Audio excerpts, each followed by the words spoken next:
rahmat, kesehatan, dan karunia kepada kita. Yang alhamdulillahnya hari ini kita bisa melaksanakan QSKL kembali. Mungkin di sini ada Bapak Ibu yang bertanya kenapa QSKL berubah jadwal menjadi hari Kamis ya Bapak Ibu. Nah, QSKL ini menjadi hari Kamis karena sekarang setiap Jumat ini telah ditetapkan menjadi Hari Krida Olahraga di BPOM Bapak Ibu. Nah, berubahnya jadwal QSKL ini kami harapkan agar Bapak Ibu dapat memanfaatkan Hari Krida Olahraga secara optimal. Baik Bapak Ibu, mari kita berdoa terlebih dahulu agar kegiatan hari ini dapat berjalan dengan lancar. Berdoa dipersilahkan.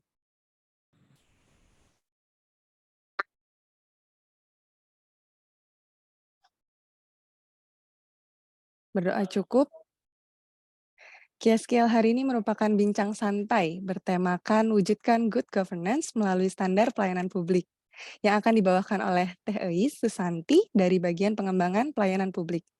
Sebelum masuk ke acara inti, izin Pak Regi untuk kesediaannya memberikan sambutan dan pembukaan pada QSKL hari ini.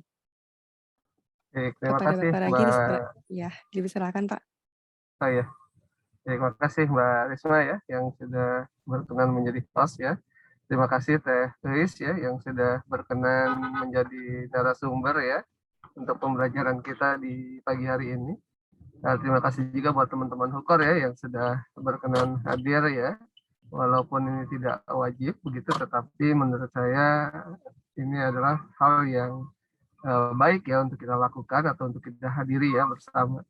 Karena 1 jam kita belajar ya itu akan berdampak pada pengembangan diri kita, kompetensi kita, uh, kinerja kita ya, semangat kita, ya semuanya bermanfaat untuk kita ya.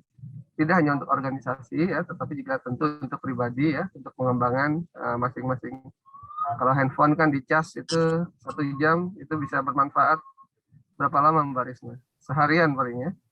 Nah, kalau Ya. kita ngecas 1 jam, ini semoga bermanfaat untuk selamanya ya, baik untuk kita maupun untuk organisasi. Tidak berlama-lama, mari kita saksikan saja, kita dengarkan, dan kita laksanakan pembelajaran kita di pagi hari ini. Yang akan memaparkan, menyampaikan terkait dengan good governance ya, ini melalui standar pelayanan publik. Mangga dipersilahkan, Mbak Risma Theis. Ya, terima kasih Pak Regi atas pembukaan dan sambutannya. Selanjutnya untuk Teh Eis dipersilahkan Teh untuk memulai bincang santainya. Baik, terima kasih Mbak Risma. Yang saya hormati Pak Kepala Biro Hukum dan Organisasi Pak Regi, kemudian yang saya hormati para Bapak Ibu, para koordinator di lingkungan Biro Hukum dan Organisasi, dan yang saya cintai dan saya banggakan seluruh rekan-rekan di Biro Hukum dan Organisasi. Mungkin sambil izin saya share PPT-nya ya Mbak Risma ya. Ya, silahkan Teh.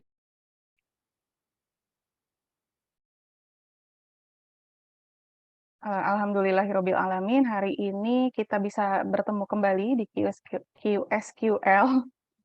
Semoga teman-teman semoga dalam kondisi sehat. Kebetulan kalau di tempat saya hujan, jadi mungkin akan saya buka dengan pantun nih, hujan-hujan. Main hujan-hujanan, jangan lupa pakai sendal. Hati-hati kepleset. Hati-hati kepleset karena jalannya basah. Yuk, mari teman-teman kita QSQL. Boleh, silahkan sambil sarapan pagi, kita cari ilmu, semoga berkah. Cakep.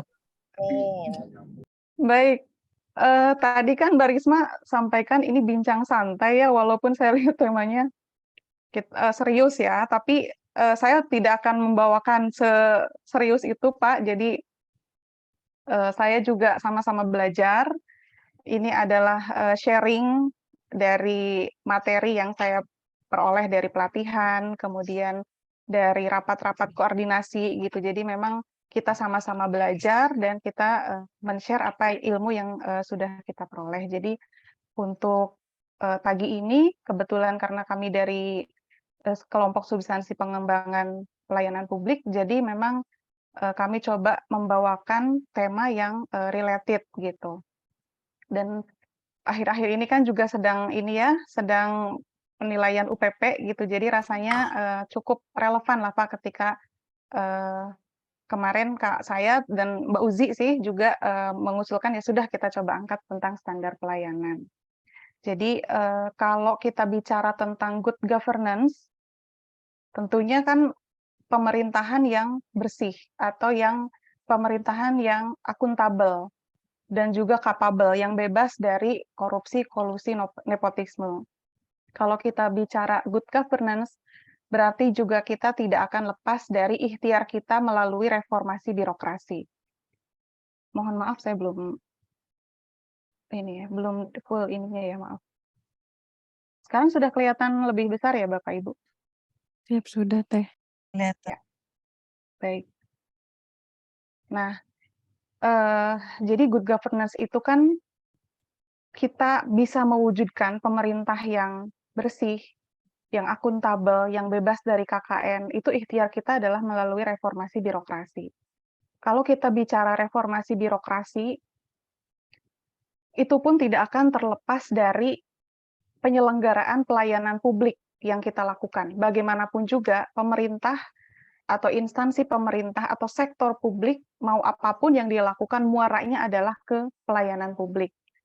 Dan seperti yang kita tahu dan kita juga tidak bisa memungkiri bahwa hingga saat ini permasalahan-permasalahan klasik di dalam pelayanan publik itu masih ada dalam kultur birokrasi di Indonesia. Misalnya prosedur yang berbelit-belit, kemudian waktu pelayanan yang tidak ada kepastian, kemudian ada mungkin biaya yang juga di luar ketentuan seperti itu, atau penyelenggara pelayanan publik yang dianggap kurang profesional atau petugas yang kurang ramah. Nah, kondisi-kondisi seperti itulah yang menuntut reformasi birokrasi itu tetap kita lakukan, bahkan kita tingkatkan, karena untuk mencapai pemerintah yang good governance tadi, indikatornya adalah pemerintah harus memberikan pelayanan publik terbaik, harus memberikan pelayanan publik yang prima kepada masyarakat. Nah, ini juga sejalan dengan arahan Pak Presiden bahwa kita harus memberikan pelayanan publik yang terbaik karena masyarakat akan percaya kepada pemerintah kalau pemerintahnya memberikan jaminan kepastian berupa pelayanan publik yang baik. Kalau kita memberikan persepsi yang buruk, pelayanan yang buruk, maka masyarakat tidak akan percaya lagi kepada pemerintah dan kredibilitas pemerintah dalam penyelenggaraan negara tentunya akan menurun. Dan di sini juga di bold ya, tidak ada toleransi bagi pelayanan yang lambat, berbelit-belit, tidak ramah, tidak responsif. Berarti memang tuntutannya pelayanan publik saat ini harus lebih agile, harus lebih lincah, harus adaptif terhadap perubahan. Nah, berikutnya adalah kita tahu bahwa di era periode kedua Presiden Jokowi ini ada 5 prioritas visi Indonesia di 2020 sampai 2024. Nah, salah satunya adalah reformasi birokrasi yang fokusnya pada kecepatan melayani dan pemberian izin, kemudian menghapus pola pikir linier, monoton, dan terjebak di dalam comfort zone, dan justru kita diharapkan mempunyai pola pikir yang adaptif, yang produktif, yang inovatif, yang kompetitif, yang agile, yang lincah. Nah, dan kita tahu bahwa reformasi birokrasi ini terkait dengan 8 area perubahan: pengawasan, akuntabilitas, kelembagaan, tata laksana, SDM, aparatur sipil negara, kemudian deregulasi, manajemen perubahan, dan pelayanan publik. Ini memang sengaja pelayanan publik terakhir karena memang muaranya ke sana. Jadi area perubahan yang ada di reformasi birokrasi ini muaranya adalah ya good governance ini, birokrasi yang bersih dan akuntabel, birokrasi yang capable sehingga pemerintah bisa memberikan pelayanan publik yang prima. Nah, sekarang kaitannya apa dengan standar pelayanan? Standar pelayanan adalah sesuatu yang paling mendasar dalam penyelenggaraan pelayanan publik kalau pelayanan publik itu mau berkualitas gitu. bisa dibilang standar pelayanan ini adalah ruhnya pelayanan publik. Kenapa sih sebegitu penting standar pelayanan? Di sini ada 3 faktor. Yang pertama tentunya ini adalah amanat dari Undang-Undang Pelayanan Publik, Undang-Undang Nomor 25 Tahun 2009 yang mengamanatkan bahwa setiap penyelenggara pelayanan publik wajib menyusun standar pelayanan. Hukumnya wajib. Kalau hukumnya wajib berarti ada konsekuensinya. Kalau tidak dilakukan, ada sanksinya. Kemudian kenapa standar pelayanan penting? Yang kedua, karena masyarakat punya kebutuhan, masyarakat punya aspirasi. Masyarakat menginginkan pelayanan publik yang berkualitas. Oleh karena itu, kita harus punya standar pelayanan publik yang juga mumpuni, yang juga high qualified, yang sesuai dengan harapan masyarakat. Tapi tentunya standar yang kita buat pun harus disesuaikan dengan kemampuan penyelenggara pelayanan publik. Nanti di bahasan berikutnya ada. Dan yang ketiga, kenapa penting? Karena dengan standar pelayanan publik, pemerintah bisa memberikan jaminan dan kepastian. Karena di dalam standar itu kan ada jaminan dari penyelenggara bahwa pelayanan publik akan dilakukan sesuai standar. Dan ada kepastian biaya, ada kepastian waktu, ada kepastian masyarakat mendapatkan produk pelayanan sesuai dengan yang mereka butuhkan. Selanjutnya dasar hukumnya adalah Undang-Undang Nomor 25 Tahun 2009 tentang Pelayanan Publik. Di situ dicantumkan pasal 15 huruf A bahwa penyelenggara pelayanan maksudnya berkewajiban menyusun dan menetapkan standar pelayanan. Kemudian di pasal 20 penyelenggara berkewajiban menyusun dan menetapkan standar pelayanan dengan memperhatikan 3 hal. Pertama, kemampuan penyelenggara. Kedua, kebutuhan masyarakat. Dan ketiga, kondisi lingkungan. Artinya, ketika kita mau menyusun standar pelayanan, kita harus memperhatikan komponen ini. Berarti membuat standar pelayanan tidak bisa sendiri. Harus ada kesepakatan, harus ada partisipasi masyarakat. Sehingga ditegaskan di poin kedua, dalam menyusun dan menetapkan standar pelayanan, penyelenggara wajib mengikut sertakan masyarakat dan pihak terkait. Nah, di dalam Undang-Undang Pelayanan Publik ini, definisi standar pelayanan adalah tolak ukur yang dipergunakan sebagai pedoman dan acuan.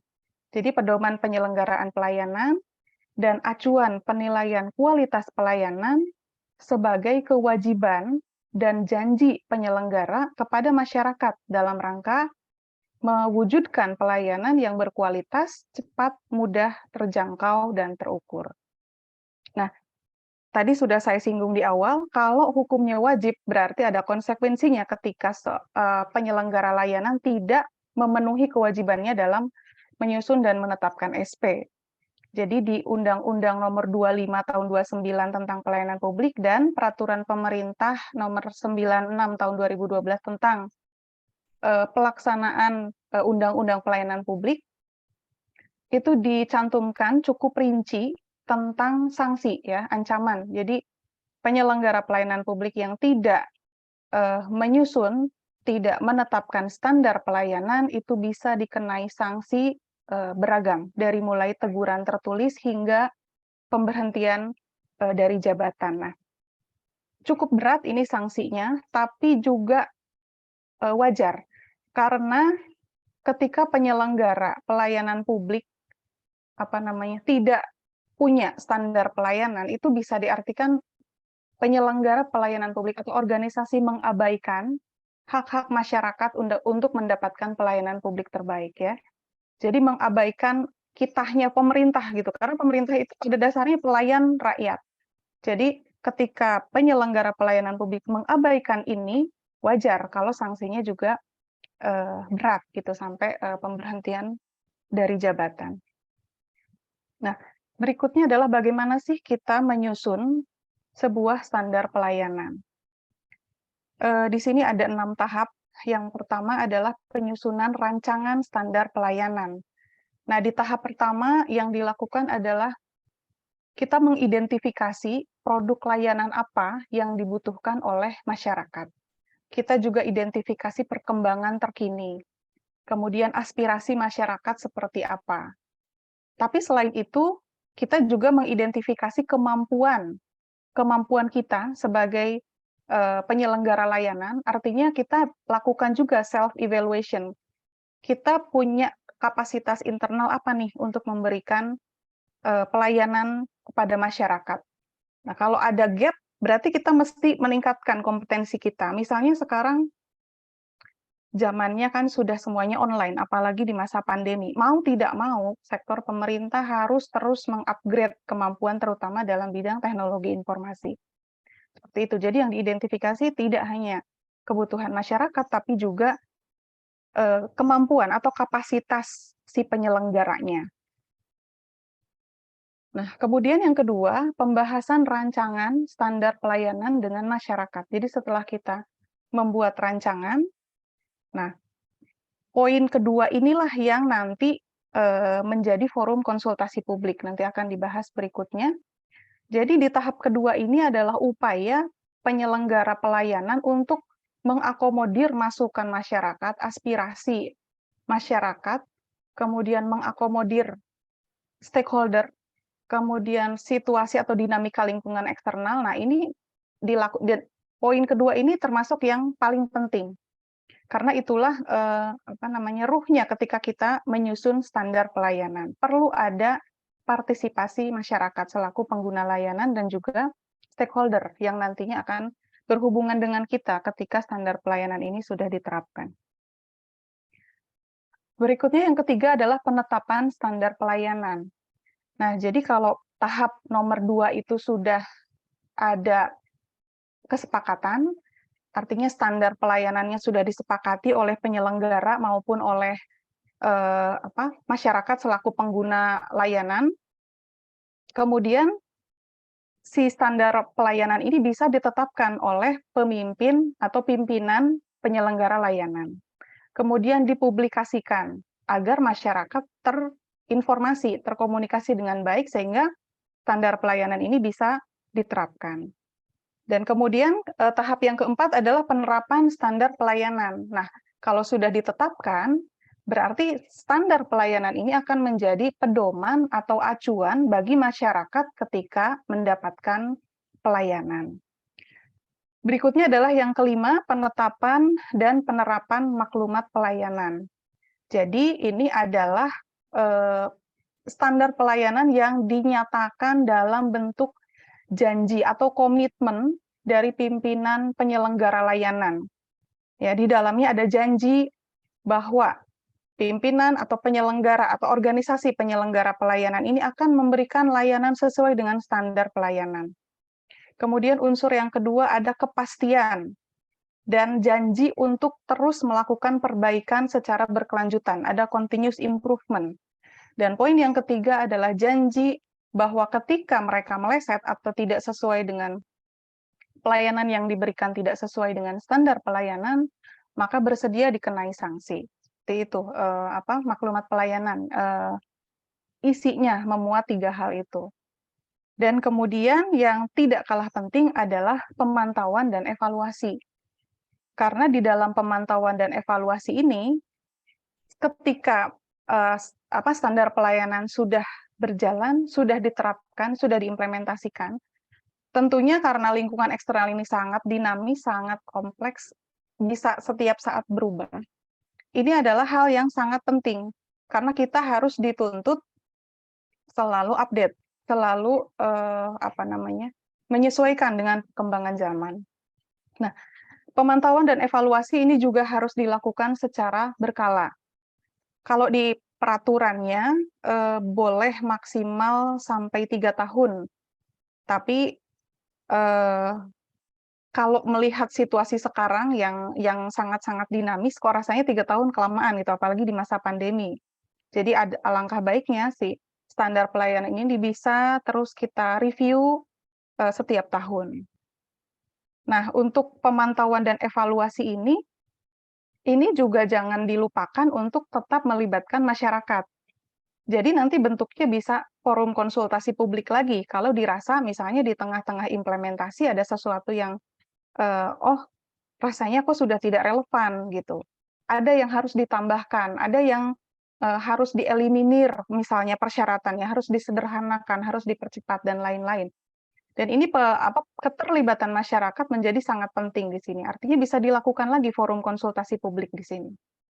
Nah, selain menggunakan forum konsultasi publik dalam pemantauan dan evaluasi, kita juga bisa menggunakan atau mempertimbangkan hasil survei kepuasan masyarakat dan pengaduan dari masyarakat. Nah, nanti hasil dari pemantauan dan evaluasi ini akan menjadi input untuk perbaikan rancangan SP berikutnya. Inilah yang disebut sebagai continuous improvement tadi. Ya, begitulah kurang lebih siklus dalam penyusunan standar pelayanan. Nah, berikutnya tadi kan kita sudah melihat bahwa untuk menyusun standar pelayanan itu diperlukan partisipasi masyarakat dalam bentuk forum konsultasi publik tadi ya. Kemudian masyarakat yang seperti apa, pihak terkait yang seperti apa. Nah, ini diatur dalam Peraturan Pemerintah Nomor 96 Tahun 2012 Pasal 23 bahwa masyarakat dan pihak terkait yang dilibatkan itu adalah semua pihak yang berkedudukan sebagai penerima manfaat pelayanan publik, baik secara langsung maupun tidak langsung. Kemudian tokoh masyarakat, ya, jadi dalam penyusunan standar pelayanan kita juga melibatkan tokoh masyarakat, akademisi, dunia usaha, organisasi profesi, dan atau lembaga swadaya masyarakat. Nah, sebetulnya ada peraturan yang baru keluar, 9 tahun 2022, nanti mohon dikoreksi kalau saya salah. Jadi untuk pelibatan masyarakat ini juga memasukkan media massa, gitu. Itu di peraturan yang terbaru. Nah, tujuannya apa sih kita harus melibatkan masyarakat? Kita kembali lagi ke poin yang awal tadi bahwa ketika kita melibatkan masyarakat maka akan ada keselarasan antara kebutuhan masyarakat, aspirasinya masyarakat dengan kemampuan kita sebagai penyelenggara pelayanan publik. Itu kan yang diharapkan. Ada benang merah, kita klop antara kita sebagai pemberi layanan dengan orang yang akan kita layani, seperti itu.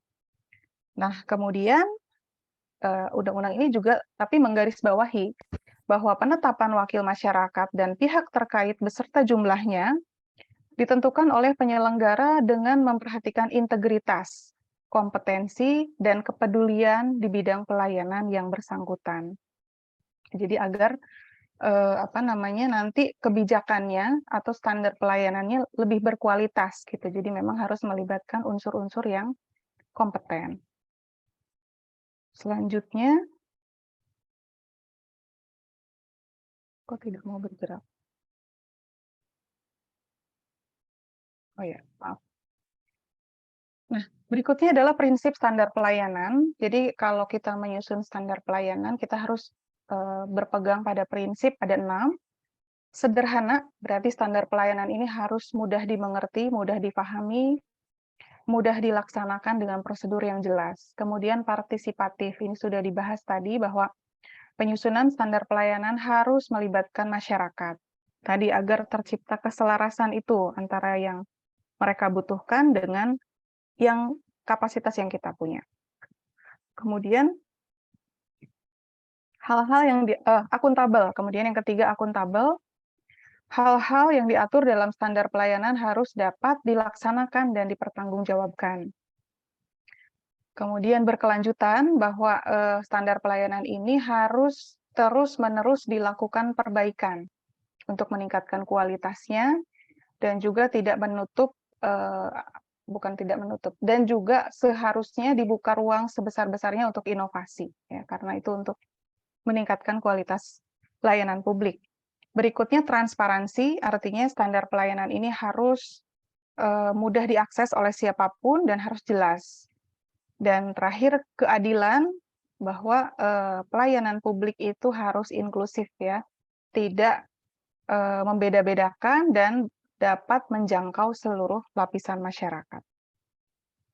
Nah, berikutnya komponen standar pelayanan ini mengacu kepada Peraturan Menteri Pan-RB nomor 15 tahun 2014 tentang pedoman penyusunan standar pelayanan, ada 2 komponen besar, yaitu komponen standar pelayanan yang terkait langsung dengan proses penyampaian pelayanan atau kita sebut dengan service delivery, ini yang langsung ke masyarakat. Dan yang kedua adalah komponen manufacturing. Ini adalah komponen yang terkait proses pengelolaan di internal kita, di internal penyelenggara layanannya. Service delivery ada 6 komponen, yaitu persyaratan, sistem, mekanisme, dan prosedur, jangka waktu pelayanan, biaya tarif, produk pelayanan, dan penanganan pengaduan, saran, dan masukan. Service delivery ini adalah komponen standar pelayanan yang wajib dipublikasikan. Karena ini yang nanti terkait langsung dengan pengguna layanan. Nah, sedangkan komponen manufacturing adalah komponen yang harus kita penuhi sebagai penyelenggara layanan. Ini tidak wajib dipublikasikan, namun wajib ada di dalam standar pelayanan. Berikutnya adalah maklumat pelayanan. Ini tadi sudah saya sampaikan di awal, berisi janji kesanggupan melaksanakan pelayanan sesuai standar pelayanan, kemudian melakukan perbaikan terus-menerus, dan kesediaan menerima sanksi bila layanan tidak sesuai standar pelayanan. Dan maklumat ini harus dipublikasikan secara luas, jelas dan terbuka kepada masyarakat melalui berbagai media yang mudah diakses. Berikutnya adalah ini sedikit membahas bahwa tadi disampaikan untuk menyusun standar pelayanan kita perlu keterlibatan masyarakat ya dalam bentuk forum konsultasi publik. Jadi amanat Undang-Undang Nomor 25 tentang Pelayanan Publik bahwa peran serta masyarakat dalam penyelenggaraan pelayanan publik itu harus sudah dimulai dari sejak penyusunan standar pelayanan sampai dengan evaluasi dan pemberian penghargaan. Tadi juga sudah dibahas.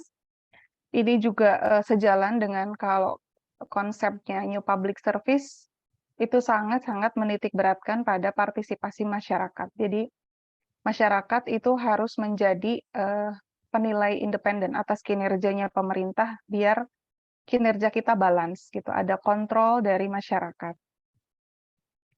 Nah, berikutnya ini teknis pelaksanaan forum konsultasi publik. Untuk selengkapnya bisa dilihat di Permenpannya. Jadi tahap pra-pelaksanaan kita bisa memilih akan menggunakan public hearing kah, atau misalnya hasil SKM, atau dari rekap pengaduan.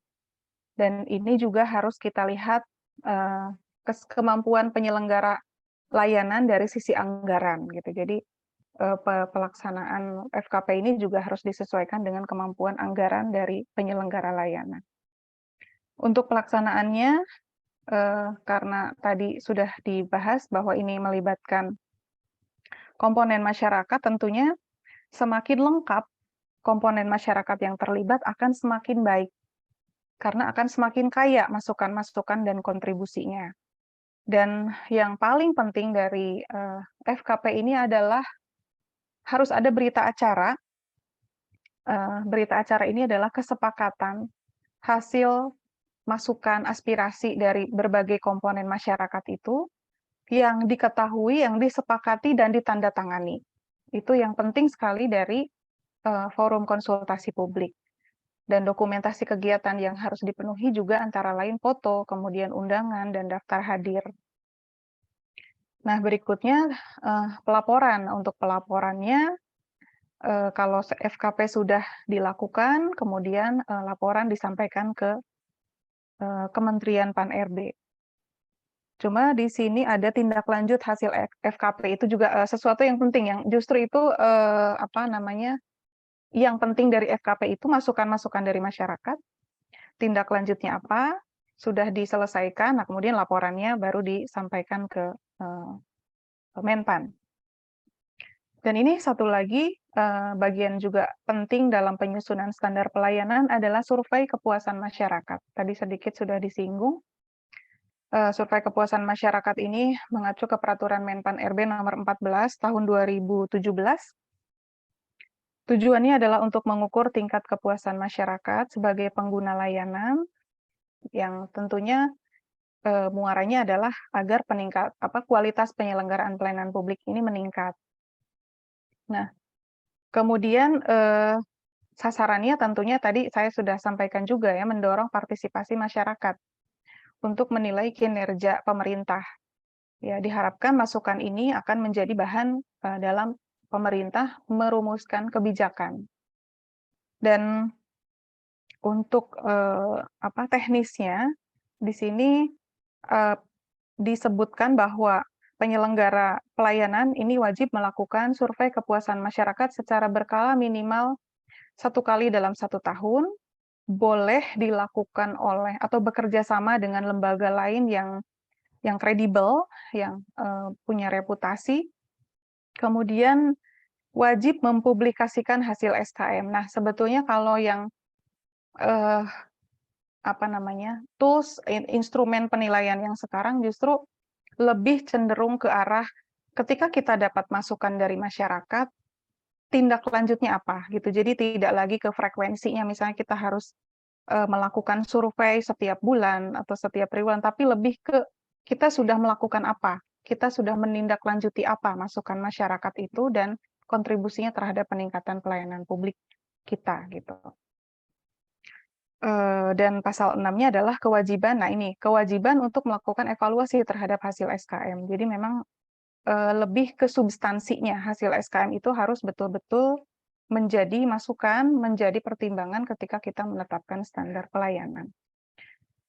Demikian, jadi sebagai penutupnya kalau kita tarik benang merahnya, untuk mewujudkan good governance, ikhtiar kita adalah melalui reformasi birokrasi yang terus-menerus kita lakukan gitu kan untuk selalu menjadi lebih baik. Nah, indikator untuk suatu pemerintah disebut sudah mencapai good governance adalah ketika pemerintah itu bisa memberikan pelayanan yang prima kepada masyarakatnya, pelayanan yang terbaik kepada masyarakatnya. Nah, untuk mendapatkan pelayanan terbaik, kita pun perlu mempunyai standar pelayanan yang mumpuni, yang baik, yang memang sesuai antara kebutuhan masyarakat dengan kapasitas penyelenggaranya, sehingga pelayanan publik yang tercipta adalah memang pelayanan publik yang benar-benar sesuai dengan harapan masyarakat. Demikian Bapak Ibu paparannya, mohon maaf kalau banyak kekurangan dan ilmu saya masih dangkal, terus terang saya juga baru belajar, baru terjun di pelayanan publik, mungkin rekan-rekan saya ada Mbak Uzi, senior saya dari Ortala mungkin lebih mumpuni untuk masalah kebijakan publik ini, boleh sharing ilmunya. Mohon maaf atas segala kekurangan. Pantun terakhirnya adalah buah durian biji selasih. Cukup sekian dan terima kasih. Wassalamualaikum warahmatullahi wabarakatuh. Waalaikumsalam warahmatullahi Waalaikumsalam. wabarakatuh.